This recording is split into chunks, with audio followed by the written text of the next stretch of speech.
Hai semuanya, terima kasih sudah klik video ini. Di video kali ini, aku akan ngebahas sebuah kasus yang plot twistnya sukses bikin seluruh dunia merasa tertipu.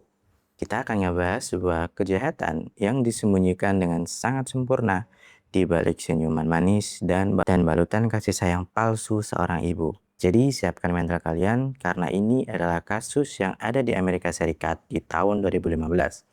Langsung aja kita masuk ke cerita kelam Didi dan Gypsy Rose Blanchard.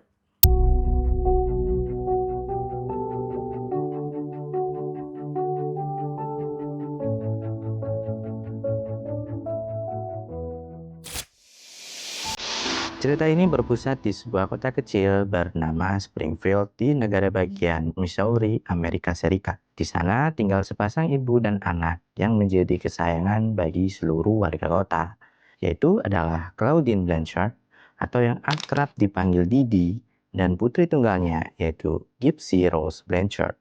Kalau kalian melihat mereka berdua di jalan, kalian pasti akan langsung merasa leleh karena kasihan sekaligus kagum dengan perjuangan Didi yang merawat anak perempuannya seorang diri. Karena Gypsy Rose bukanlah anak biasa, teman-teman.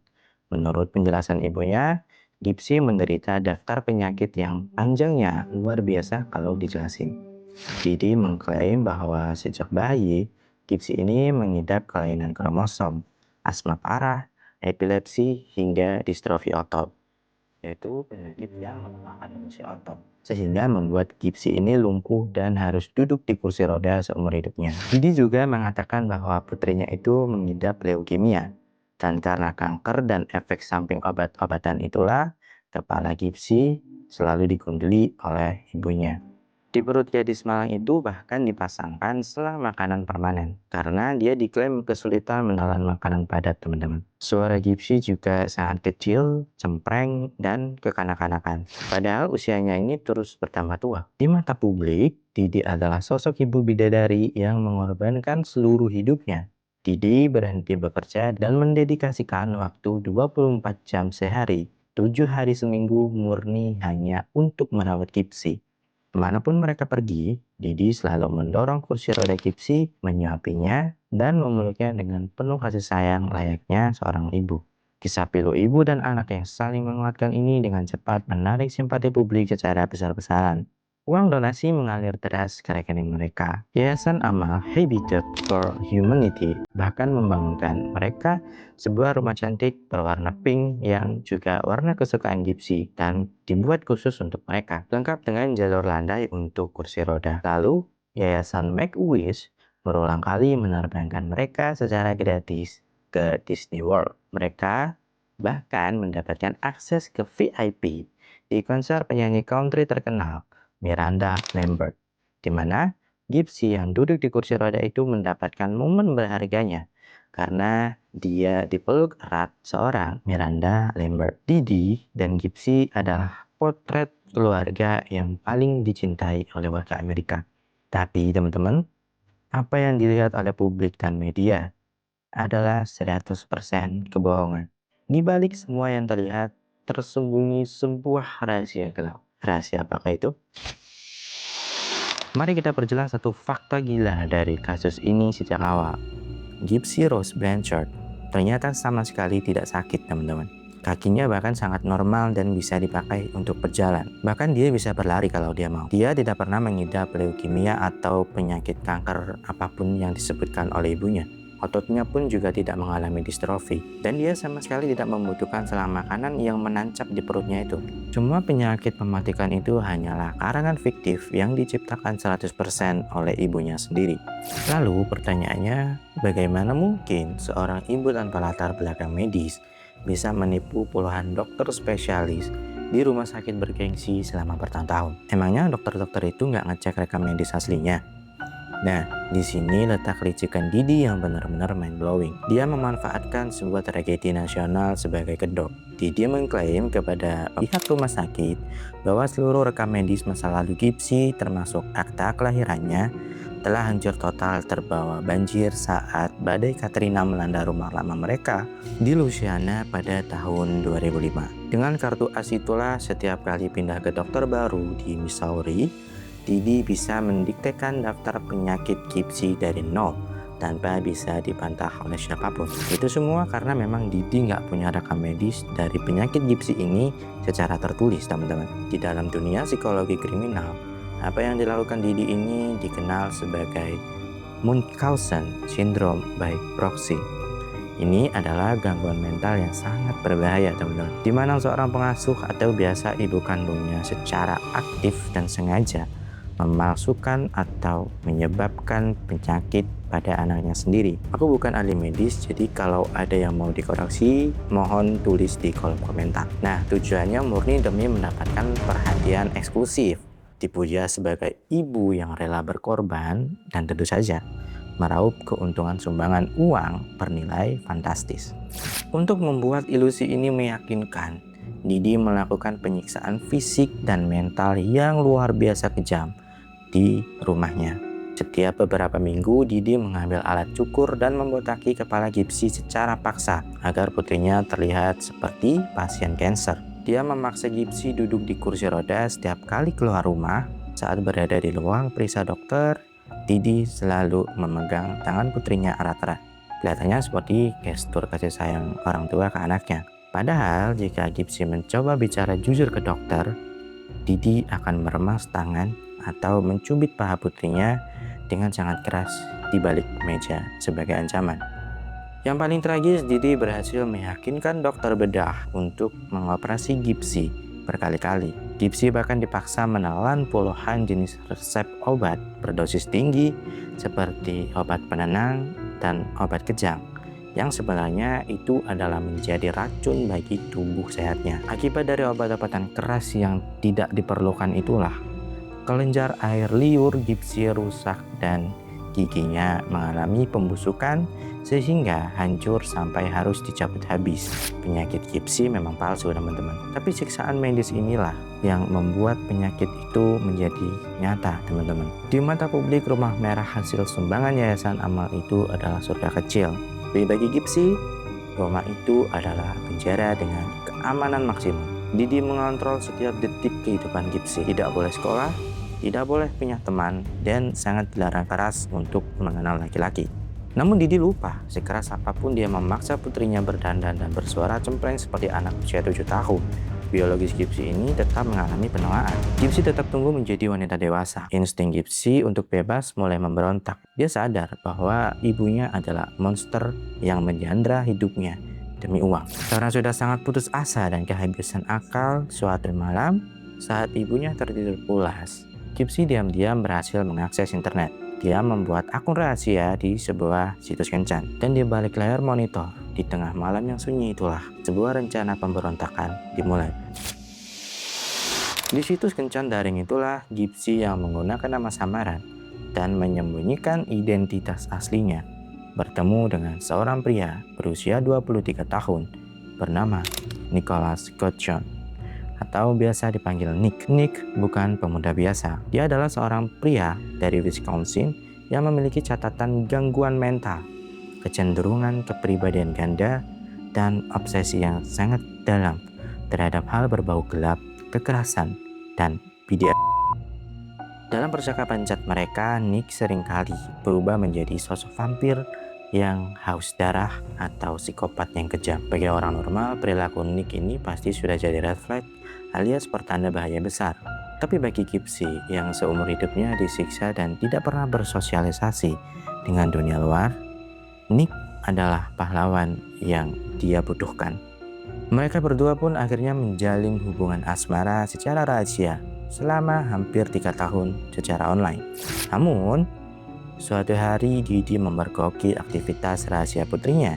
Reaksi ibunya sangat marah. Didi menghancurkan komputer dan juga ponsel Gipsy. Dan yang lebih mengerikan, Didi membeli borgol dan rantai anjing, lalu merantai Gipsy ke tempat tidurnya selama berminggu-minggu, sambil mengancam akan menghancurkan jari-jari Gipsy dengan palu jika dia mencoba menghubungi pria itu lagi.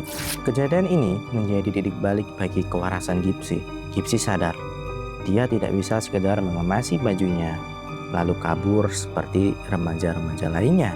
Ibunya punya dokumen legal yang menyatakan bahwa Gypsy memiliki mental anak usia 7 tahun. Jika dia kabur, Didi pasti akan menelpon polisi dan polisi akan mengembalikan Gypsy ke rumah itu. Oleh sebab itu, Gypsy tidak bisa melaporkan ibunya sendiri ke kepolisian.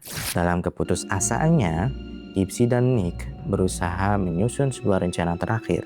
Lalu, satu-satunya cara agar Gypsy bisa bebas dari penyiksaan itu adalah dengan menghilangkan nyawa sang ibu. Melalui pesan rahasia, Gypsy merancang skenario penghilangan nyawa itu dan menyuruh Nick untuk datang ke Missouri. Lalu malam eksekusi itu akhirnya tiba pada bulan Juni 2015. Nick datang ke kota Springfield dan diam-diam berjalan menuju rumah merah muda tersebut di tengah malam. Sesuai rencana, Gypsy yang sudah menunggu dengan jantung yang berdebar kencang membukakan pintu untuk Nick. Gypsy kemudian menyerahkan sebuah pisau kepada Nick, seolah memberikan senjata kepada algojonya. Sementara ibunya sedang tertidur pulas tengkurap di kamarnya, Gypsy masuk ke dalam kamar mandi. Gadis itu meringkuk ke lantai dan menutup telinganya rapat-rapat dengan kedua tangannya agar tidak mendengar suara jeritan melengking dari kamar ibunya. Di saat yang sama, Nick masuk ke kamar Didi dan secara kejam menusuk wanita itu sebanyak 17 kali di punggung dan lehernya hingga tewas seketika. Setelah eksekusi berdarah itu selesai, Gypsy dan Nick segera membersihkan cairan merah dan mengambil uang tunai ribuan dolar yang disembunyikan Didi di dalam brankas dan kabur malam itu juga menuju Wisconsin.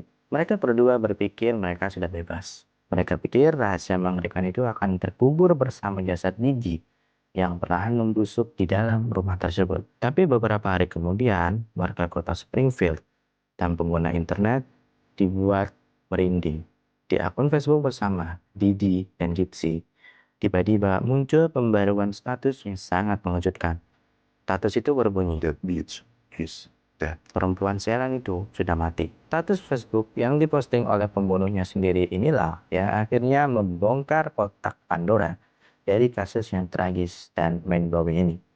Status Facebook itu dalam hitungan menit langsung bikin geger seluruh teman dan tetangga Didi. Mereka panik dan mengira akun tersebut dihack. Beberapa tetangga yang khawatir akhirnya bergegas mendatangi rumah merah muda itu dan langsung menelpon polisi karena tidak ada jawaban dari dalam rumah. Saat polisi mendobrak masuk, kengerian itu adalah nyata, teman-teman. Mereka menemukan jasad Didi yang sudah tak bernyawa dengan belasan luka tusuk. Tapi yang bikin orang panik dan ketakutan adalah Gypsy-nya hilang. Ya, Gypsy hilang. Di dalam rumah tersebut, polisi menemukan kursi roda Gypsy, tabung oksigennya, dan botol-botol obat resepnya yang tertinggal begitu saja. Logika polisi dan publik saat itu cuma satu. Gadis malang itu pasti telah diculik oleh sang pembunuh kejam. Tanpa obat-obatan dan kursi rodanya, publik memprediksi Gypsy nggak akan bisa bertahan hidup lebih dari beberapa hari. Seluruh stasiun TV Amerika langsung memutus siaran reguler mereka untuk menyiarkan berita darurat penculikan ini. Namun, tim cyber kepolisian tidak tinggal diam. Mereka melacak alamat IP dari mana status Facebook misterius itu diunggah. Pelacakan itu membuahkan hasil, teman-teman, dan titiknya mengarah ke sebuah rumah di negara bagian Wisconsin, ratusan kilometer jauhnya dari TKP.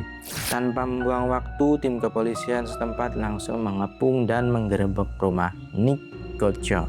Mereka mendobrak pintu dan bersiap menyelamatkan seorang gadis lumpuh sekarat yang sedang disandera.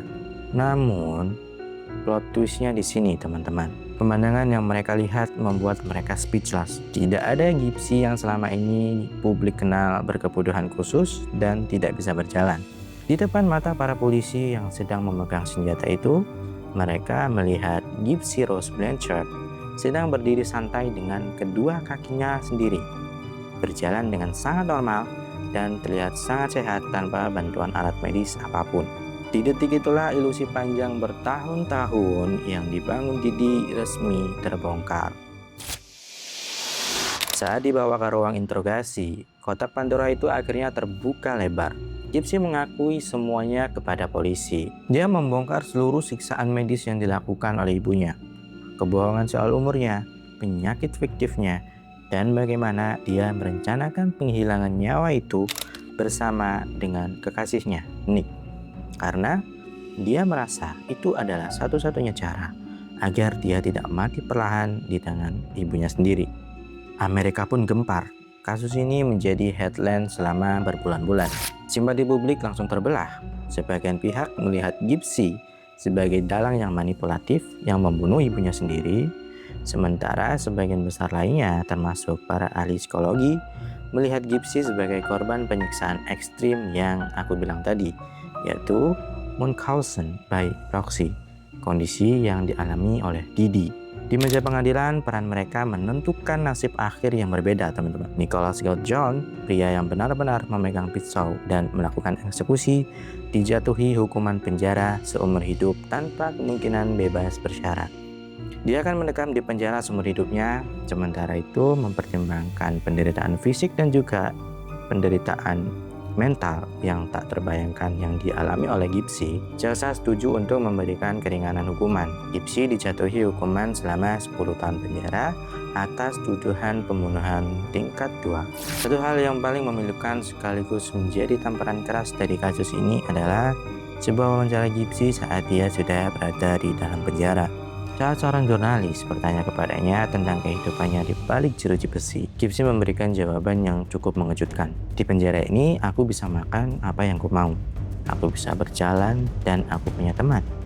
Sejujurnya, aku merasa jauh lebih bebas berada di dalam penjara ini daripada hidup di rumah ibuku sendiri. Lalu sebagai update buat teman-teman, setelah menjalani sekitar 8 tahun dari total masa hukumannya, Gypsy Rose Blanchard akhirnya resmi dibebaskan bersyarat pada akhir Desember 2023 lalu.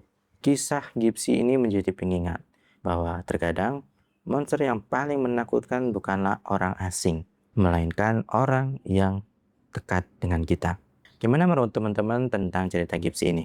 Apakah dia murni korban yang pantas bebas lebih cepat, atau kejahatannya tetap tidak bisa dibenarkan? Kalau ada kesalahan atau detail yang tertinggal, teman-teman boleh bantu aku untuk tulis koreksinya di kolom komentar. Oke, itu dia ceritanya teman-teman.